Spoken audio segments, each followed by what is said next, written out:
Jinwoo Park walked slowly through the long hallway leading to the Galactic Council chambers. His black diplomatic suit was perfectly pressed, and his tie was straight. He carried a simple briefcase containing trade documents that could change the relationship between Earth and dozens of alien worlds. The massive crystal doors opened with a soft hum, revealing the enormous chamber beyond. Hundreds of alien delegates sat in floating seats arranged in perfect circles around the central platform. Some looked like giant insects with multiple eyes. Others resembled walking trees or floating jellyfish. The diversity was overwhelming, but Jinwoo had seen it all before during his 15 years as Earth's senior diplomat. He took his assigned seat near the center, nodding politely to the delegates around him. The Vorthan delegation sat directly across from him, massive reptilian creatures with scales that shifted color based on their emotions. Their leader, Krulex, was nearly 7 feet tall, with claws that could slice through steel. His yellow eyes fixed on Jinwoo with obvious disdain. The session began with routine matters. Trade routes were discussed. Mining rights were negotiated. Everything proceeded normally for the first 2 hours. Jinwoo presented Earth's proposals with his usual calm professionalism, speaking in measured tones that had diffused countless international crises. But something felt wrong. The other delegates seemed nervous, avoiding eye contact. Several species that normally competed with each other were whispering together in small groups. Jinwoo's diplomatic instincts, honed by decades of experience, began sending warning signals. The turning point came when Jinwoo presented humanity's latest technological offerings. Earth is prepared to share our advances in quantum computing and medical nanotechnology, he said, his voice carrying clearly through the chamber's translation. Systems. Krulex suddenly stood up, his massive frame towering over the seated delegates. His scales shifted to an angry red color that made several nearby aliens step back in fear. Enough of this charade, Krulex snarled, his voice like grinding stone. Humans are parasites. Your species contributes nothing but weakness to this galaxy. You multiply like insects and consume resources that belong to superior races. Jinwoo remained seated, his expression unchanged. I understand, you have concerns about resource allocation. Perhaps we could discuss. Krulex's laugh was a harsh sound that made the chamber's crystals vibrate. We are done discussing with inferior mammals. The time for talk has ended. The massive reptilian moved with surprising speed, his clawed hand striking Jinwoo across the face with tremendous force. The human diplomat flew backward, his body slamming into the crystalline wall with a sickening crack. Blood trickled from a cut on his forehead as he slumped to the floor. The chamber erupted in chaos. Some delegates screamed in shock, while others cheered. Jinwoo tried to stand, but 2 other Vorthans grabbed him and threw him down again. Their claws raked across his arms, tearing his diplomatic suit and drawing more blood. Stop this madness, shouted Ambassador Chen from the Centauri delegation. He has diplomatic immunity. Not anymore, replied Council Prime Minister Veltar, his tentacles writhing with satisfaction. The ancient being had never liked humanity's growing influence in galactic politics. Diplomatic immunity requires civilized behavior. This human's species has proven itself unworthy of such protection. Jinwoo lay motionless on the crystal floor, his briefcase scattered, papers floating in the chamber's artificial gravity. His breathing was shallow, and his eyes remained closed. To all observers, the human diplomat appeared unconscious, or possibly dead. Excellent, Krulex said, wiping Jinwoo's blood from his claws. One less human to pollute our discussions. The delegates began taking their seats again, but the atmosphere had completely changed. What had begun as a trade negotiation was now something much darker. With Earth's primary diplomat eliminated, Veltar announced, we can now proceed with more pressing matters. The human territories contain valuable resources that could better serve more advanced civilizations. A holographic map appeared in the chamber's center, showing Earth's solar system and its growing network of colonies. Red markers indicated military installations, while blue markers showed civilian populations. The humans have only scattered defense forces, reported general facts of the hegemony military. Without diplomatic coordination, they cannot mount effective resistance. We estimate complete conquest within 6 standard months, as the aliens discussed the partition of human space like vultures dividing carrion. None of them noticed the slight movement of Jinwoo's fingers. His breathing remained shallow, but his eyes moved beneath closed lids, processing every word being spoken. In his mind, Jinwoo was not the unconscious diplomat they believed him to be. He was cataloging faces, memorizing voices, and planning responses with the cold precision of someone who had done this before. Much had changed since his military days, but some skills never faded. The discussion continued for another hour, with various alien factions claiming different human worlds for themselves. They spoke casually about enslaving populations and stripping entire planets of resources. Finally, security guards arrived to remove Jinwoo's apparently lifeless body from the chamber. As they dragged him toward the detention facility, one guard commented to another about how easily the famous human diplomat had fallen. If they had looked more carefully, they might have noticed that Jinwoo's diplomatic pin was slightly loose, or that his fingers occasionally twitched in patterns that seemed almost deliberate. But they saw only what they expected to see, a defeated human who had finally learned his place in the galaxy. They had no idea what they had truly awakened. The detention cell was cold and dimly lit by a single energy panel in the ceiling. Jinwoo's body lay motionless on the hard metal floor for several minutes after the guards left. The sound of their footsteps echoed down the corridor until silence returned. Then his eyes opened. Jinwoo moved carefully, testing each part of his body with the methodical precision of someone who had been injured many times before. His left shoulder throbbed with sharp pain, definitely dislocated. 3 ribs on his right side sent shooting pains through his chest when he breathed. The cut on his forehead had stopped bleeding, but left dried blood on his face. He sat up slowly, keeping his movements quiet. The cell was small, maybe 10 feet square, with energy barriers instead of traditional bars. In the cell next to him, he could see Ambassador Hyojin Lee from the Centauri trade mission. Her usually perfect appearance was disheveled, and her diplomatic robes were torn. "Jinwoo," she whispered when she saw him moving. "Thank the stars you're alive. I thought they had killed you." "How long was I unconscious?" he asked quietly, his voice hoarse but steady. "About 3 hours. They brought me here after you were attacked.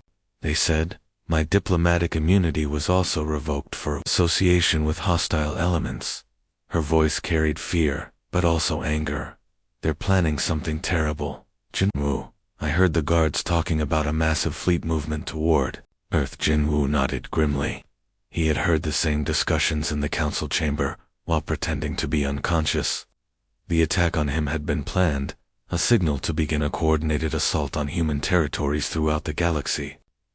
"They made a mistake," he said softly, reaching up to touch his diplomatic pin. The small silver emblem was loose from the impact, but still functional. "They think diplomats are helpless." Hyojin watched as Jinwoo twisted the pin in a specific pattern. 3 turns left, 2 turns right, then a firm press. The pin clicked softly, and suddenly, his restraint cuffs fell to the floor with barely a sound. "How did you do that?" she gasped. Jinwoo stood up carefully, rolling his injured shoulder back into place with a quiet pop that made him wince. Every Earth diplomat carries certain ... tools, just in case negotiations fail. He moved to the energy barrier at the front of his cell. To most people, it would seem impossible to bypass, but Jinwoo studied it with the eyes of someone who had spent years learning about alien technology during his diplomatic missions. Every formal dinner, every cultural exchange, every technical tour had been an opportunity to gather information from his torn jacket. He pulled out what looked like an ordinary stylus used for signing documents. But when he twisted the end, a small energy disruptor emerged. He pressed it against a specific point on the barrier's control panel, and the energy field flickered and died. "Jinwoo, what are you?" Hyojin whispered, as he moved to free her as well. He paused, his hands working on her restraints.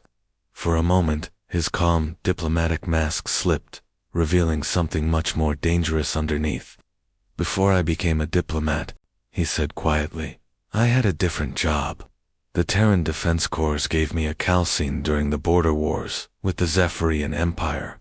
They called me Deathwalker because I could move through enemy territory without being detected, and because I never left a mission unfinished." Hyojin's eyes widened. She had heard stories about the border wars, about the human soldiers who had held impossible positions against overwhelming alien forces. But those were legends, stories told to boost morale. "I thought you were always a diplomat," she said, as her restraints fell away. "I was a soldier for 8 years before I became a diplomat," Jinwoo replied, helping her stand. "The government decided that someone with my experience might be useful in understanding alien military capabilities during peace negotiations."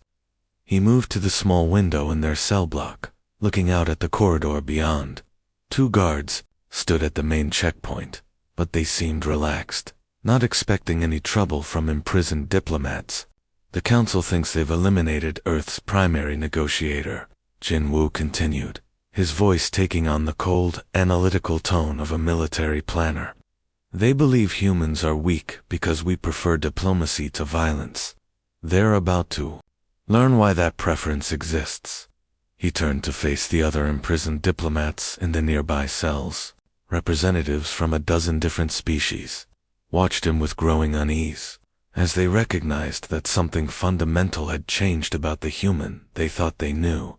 "I spent 15 years attending their military parades, touring their defense installations, sharing meals with their generals," Jinwoo said, his voice barely above a whisper, but carrying clearly in the quiet detention block. "They thought I was just being diplomatic. They had no idea I was learning."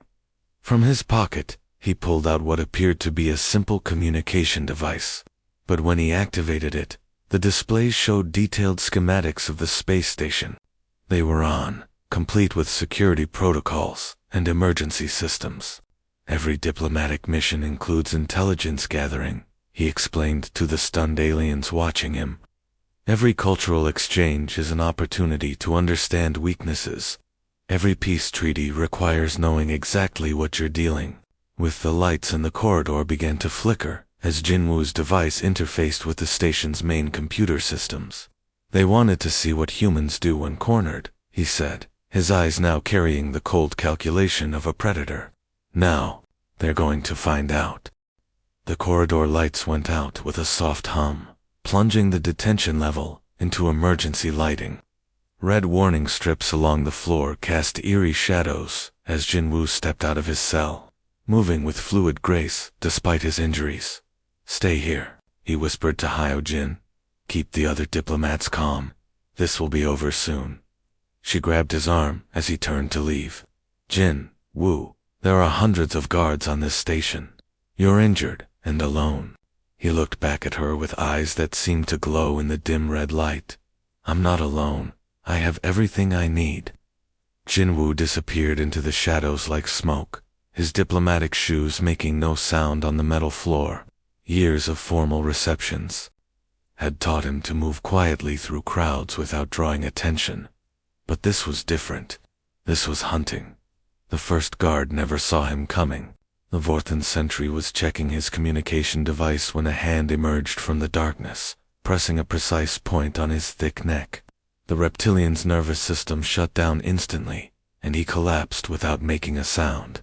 Jinwoo caught the heavy body and dragged it into an empty storage room from the guard's equipment belt. He took a plasma blade and a small communicator. The weapon felt familiar in his hands, though it had been years since he had held one in combat. Some skills never fade completely. Meanwhile, in the council chambers far above, The alien delegates were celebrating their victory over humanity. The main display showed star charts marking human colonies, with various factions arguing over which worlds they would claim. "The humans will surrender within days," boasted Krulek, his scales bright with satisfaction. "Without their diplomat to coordinate resistance, they are helpless children." General Thax nodded agreement. "Our advance fleets are already moving toward Earth. By the time they realize what is happening, it will be too late."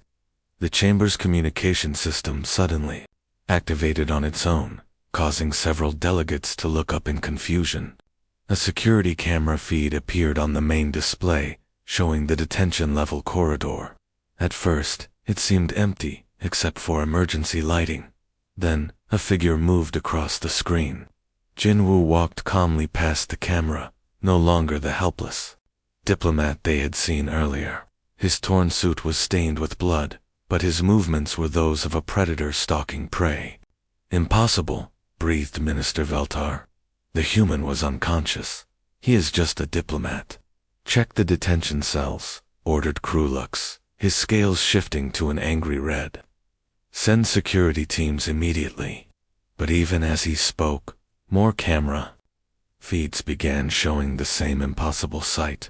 The human was moving through the station with purpose, systematically accessing restricted areas using codes that should not have existed.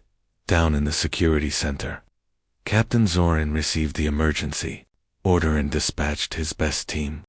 6 heavily armed guards rushed toward the detention level, their weapons ready for anything except what they actually found. Jinwoo was waiting for them. The plasma blade in his hands moved like lightning, cutting through their armor with surgical precision. These were not random attacks, but carefully planned strikes to disable rather than kill. Each guard fell unconscious within seconds, their weapons scattered across the floor. "Security Team 7 is not responding," reported a nervous technician in the command center. "We've lost all communication with the detention level."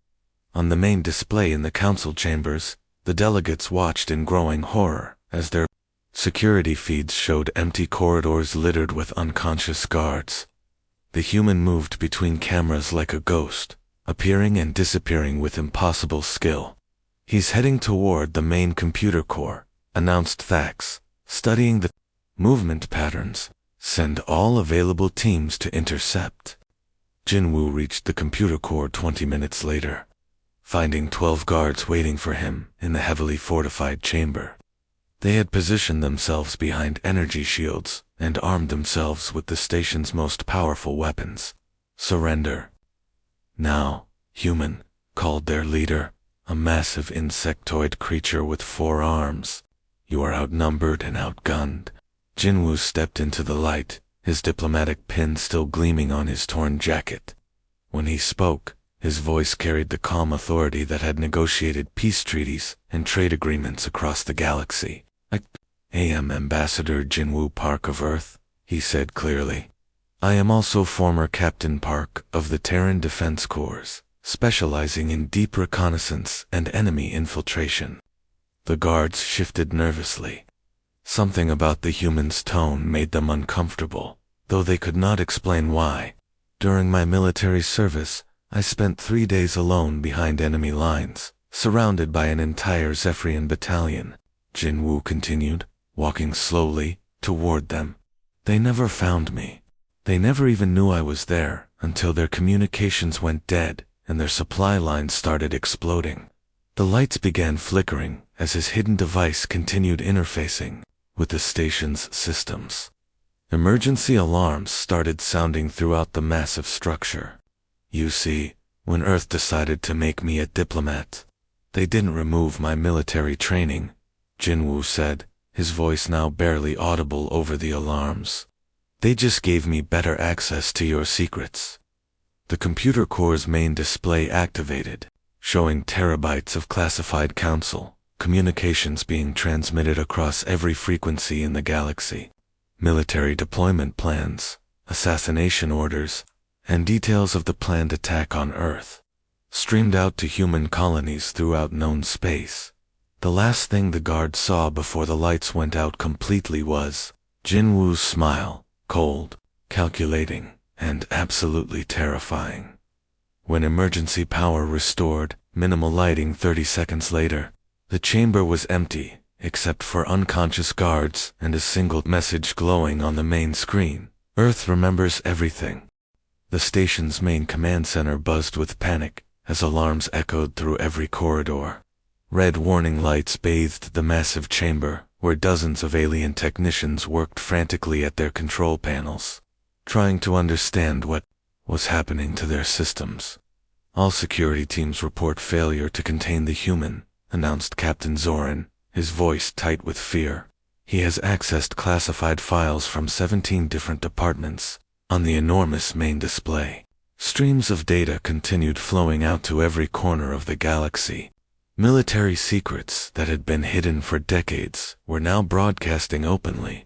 Trade agreements, assassination plans, and detailed invasion strategies scrolled past in an endless flood of information. "Stop the transmissions," ordered General Thax, his usually calm demeanor cracking. "Cut all external communications immediately." "We cannot, General," replied the chief technician, a nervous creature with multiple eyes that darted between screens. "The human has locked us out of our own systems, using administrative codes we did not know existed." Jinwoo's voice suddenly echoed through every speaker on the station, calm and clear, despite the chaos surrounding him. "Citizens of Earth and all allied worlds," he began, his words reaching human colonies scattered across dozens of star systems. "This is Ambassador Jinwoo Park, broadcasting from Nexus Prime. The Galactic Council has betrayed every peace treaty we have signed." In the command center, technicians scrambled to trace the signal, but Jinwoo seemed to be broadcasting from everywhere and nowhere at once. "What you are now receiving are the true communications of the Council leadership," his voice continued. "They planned to eliminate Earth's diplomatic presence while launching coordinated attacks on our civilian populations. Every human world was marked for conquest or destruction." The data streams on the display shifted to show detailed invasion plans. Star charts marked human colonies with red targets. Population estimates listed civilians as acceptable casualties. Resource extraction schedules planned the complete strip mining of Earth's solar system throughout human space. Defense commanders who had been puzzled by recent alien fleet movements suddenly understood what they were facing. Emergency protocols activated on every human world as the truth became clear. "The attack on me was not random violence," Jinwoo's broadcast continued. "It was a calculated signal to begin humanity's extinction. They believed killing one diplomat would leave Earth helpless and divided." In the council chambers above, the remaining delegates watched in horror as their deepest secrets were exposed to billions of viewers across the galaxy. Species that had been their allies began sending urgent messages, demanding explanations. "Find him," snarled Krulix, his massive claws scraping against his seat. "Find the human and kill him before he can do more damage." "We have tried," replied Captain Zoran. "He moves through the station like he built it himself. Our own security systems work against us. He knows every passage, every weakness." An explosion echoed through the command center as the main blast doors suddenly sealed shut, trapping everyone inside. Emergency power flickered as life support systems began cycling down to minimum levels. Jin-Woo appeared on the chamber's internal cameras, standing calmly in what appeared to be the station's central engineering section. Behind him, massive energy conduits pulsed with dangerous power. "For 15 years, I attended your military demonstrations," he said, looking directly into the camera. "You showed me your weapons, your defenses, your most advanced technologies. You thought I was just being diplomatic, making polite conversation at state dinners." The camera angle shifted as he moved deeper into the engineering section, past systems that should have been impossible for any outsider to access. "Every cultural exchange was an intelligence-gathering operation," Jinwoo continued. Every peace negotiation gave me access to your command structures. Every treaty signing let me study your security protocols. The lights in the command center flickered again as Jinwoo's hands moved across control panels with practiced efficiency. Systems that had operated perfectly for decades began shutting down in carefully planned sequences. "You made one critical mistake," he said, his voice now carrying the cold authority of someone used to command decisions under pressure. "You assumed that because humans prefer diplomacy, we are incapable of war." Through the blast doors, they could hear the sound of approaching footsteps. Dozens of security guards had finally tracked him to the engineering section, their weapons charged and ready. "Surrender immediately," called their leader through the door's communication system. "You are surrounded with no possibility of escape." Laughter echoed through the speakers, a sound without warmth or humor. "Escape?" he asked. "Who said anything about escaping?" The main display shifted to show external camera feeds of space around the station. What the aliens saw made several of them step back in shock. The empty space that had surrounded Nexus Prime was no longer empty. Massive human warships shimmered into view as their cloaking systems deactivated. Dozens of vessels, each bristling with weapons that had never been seen in galactic conflicts. The entire Terran defense fleet surrounded the station like predators circling wounded prey. Every diplomatic mission included military observers, Jinwoo explained as the council delegates stared at the overwhelming force outside their windows. Every peace treaty was an opportunity to position assets in strategic locations. Every trade agreement hid supply lines for ships you never knew existed. The blast doors to the command center suddenly opened with a soft hiss. Jinwoo walked through calmly, his torn diplomatic suit somehow still dignified despite everything that had happened. "The difference between human diplomats and alien diplomats," he said, straightening his bloodied tie, "is that we always prepare for the possibility that diplomacy might fail." The alien commanders stared at him in stunned silence, finally understanding that they had never been negotiating with a simple diplomat. They had been dealing with Earth's most dangerous intelligence operative. Jinwoo walked back into the council chambers with steady steps, his torn diplomatic suit somehow still carrying an air of authority. The massive crystal chamber that had once buzzed with confident alien voices was now deadly quiet. Through the enormous windows, the dark shapes of human warships filled the space around Nexus Prime like silent guardians. The surviving council delegates huddled in their floating seats, many of them injured from the chaos that had swept through the station.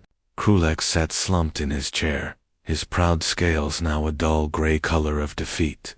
His yellow eyes tracked Jinwoo's movement with the wariness of prey, watching a predator. "Honorable delegates," Jinwoo said as he took his original seat at the negotiation table, his voice returning to the calm, diplomatic tone they remembered. "I believe we were discussing trade agreements before this unfortunate interruption." Minister Velta's tentacles trembled as he spoke. You destroyed our security forces. You exposed our classified communications. You brought a war fleet to our neutral station." Jinwoo straightened his diplomatic pin and opened his briefcase, pulling out the same trade documents he had been presenting hours earlier. "I defended myself against an unprovoked attack and shared truthful information about your plans with interested parties. As for the fleet," he gestured toward the windows where the human ships waited in perfect formation. "They were already in position. Every diplomatic mission requires proper security arrangements." Ambassador Hyojin entered the chamber, her diplomatic robes cleaned and repaired. She carried a new briefcase and moved to stand beside Jinwoo with calm professionalism. Behind her came a small group of human military officers in crisp uniforms, their presence adding weight to the moment. "The Terran government has reviewed the Council's recent actions," Hyojin announced, her voice carrying clearly through the chamber. "Earth is prepared to resume negotiations under revised terms. She activated a holographic display that showed the same star maps the aliens had used to plan their attack on human territories. But now, the markers had changed. Instead of red targets over human worlds, blue shields indicated defensive positions. Green lines showed established trade routes. Yellow zones marked areas under human protection. As you can see, Hyojin continued, humanity's defensive capabilities were somewhat underestimated in your original calculations. General Thax, his proud military bearing now broken, spoke in a weak voice. How long have you been preparing for this? Jinwoo answered, without looking up from his documents. Since the day humans first joined the Galactic Council. Did you really think we would enter a galaxy full of hostile species without contingency plans? One of the insectoid delegates raised a trembling claw. But the peace treaties, the trade agreements, all those years of cooperation, were genuine, Jinwoo replied. Humans prefer peace. We believe cooperation benefits everyone, but preference is not the same as inability. He finally looked up, his eyes meeting each alien gaze in turn. Every species in this galaxy has the same choice we offered you originally. Partnership or irrelevance. Krulek struggled to speak through his defeat. You humans, you are monsters. You pretended to be weak while building this war machine. No, Jinwoo said quietly. We are survivors.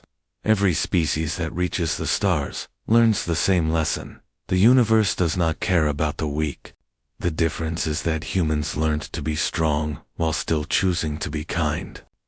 He stood and walked to the great windows, looking out at the impressive display of human naval power.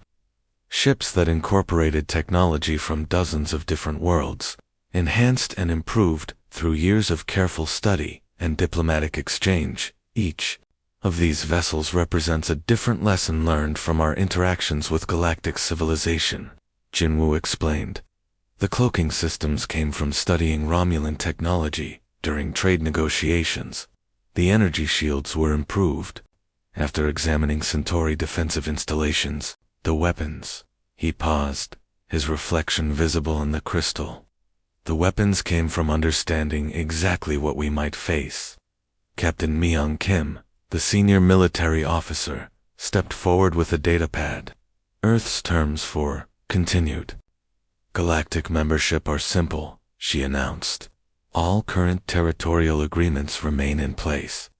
All planned military actions against human interests cease immediately. All species maintain their sovereign rights within their established borders. The terms appeared on the chamber's main display. Unlike the conquest plans the aliens had been discussing earlier, these were remarkably fair. No demands for tribute or territory. No forced subjugation of defeated enemies. Simply a return to the peaceful coexistence that had existed before. That is all? Asked Minister Veltar, his tentacles moving with confusion. No punishment for our actions. No demands for reparations. Jinwoo returned to his seat and picked up his stylus, ready to begin the real negotiations. Punishment serves no purpose if it prevents future cooperation. Earth's goal has always been the same. A galaxy where all species can prosper through mutual benefit. He looked around the chamber one final time, seeing the mix of fear, confusion, and grudging respect in the alien faces watching him. However, he added, his voice carrying a subtle edge that made everyone in the chamber pay attention. Understand that this offer comes with a guarantee. Earth tried diplomacy first, because we believe it works better than the alternatives. But if anyone decides to test those alternatives again.